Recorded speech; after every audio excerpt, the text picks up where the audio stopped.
కేసీఆర్ మాకు తల్లిదండ్రులు లెక్క ఉండే. కేసీఆర్ ఉన్నప్పుడు చాలా మంచిది. కేసీఆర్ సార్ ఏడున్నాడు కానీ గుళ్ళో దేవుడు ఎంతనో కేసీఆర్ సార్ అంట.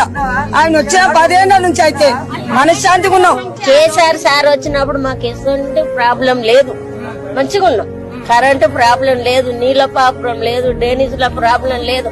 ఈ సార్ ఎక్కినాక అన్ని ప్రాబ్లాలు ఉన్నాయి మాకు.